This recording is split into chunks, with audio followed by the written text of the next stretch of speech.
மா தரக்து ஃபித்னதன் அதர்ர அலர் ரிஜாலி மினன் நிசா.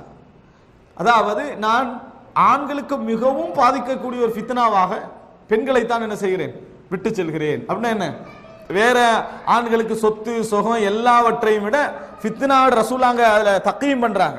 எது ஃபர்ஸ்ட் லெவல்ல வரும், ஆண்களுக்கு சொத்து பெரிய பிரச்சனையா, பதவி பெரிய பிரச்சனையா, இது பிரச்சனையா இது பிரச்சனையா, ரசூலாங்க என்ன சொல்றாங்க, முதலாவது பெண் தான். முதல் கொலை எதுல நடந்தது, பெண் தான். அதுக்காக வேண்டி கொலை செய்யறது இவங்க, ஆசைப்படுறது இவங்க, குற்றவாளி யாரு, பெண்கள்.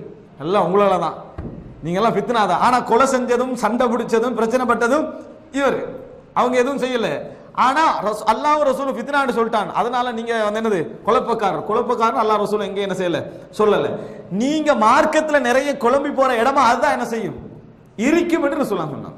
நீங்க மார்க்கத்துல மிகவும் குழப்பம் அடைகிற இடமாக எது இருக்கும், அதாவது ஆண்களுக்கு, அதாவது பெண்கள் இருப்பார்கள். பொதுவாக எல்லாருக்கும் பணம் இருக்கும், பொருளாதாரம். ஆனா ஆணுக்கு பெண் எடுத்தா அது என்ன, பெண் தான் ஆணுக்கு மிகப்பெரிய ஃபித்னா. மார்க்கம் குழம்பி போற இடம், ஒத்தண்ட உறுதி தளர்கின்ற இடம் என்று ரசூலுல்லாஹி ஸல்லல்லாஹு அலைஹி வஸல்லம் என்ன செய்றாங்க சொல்றாங்க. எனவே இந்த ஃபித்னாவை நீங்க எப்படி புரிந்து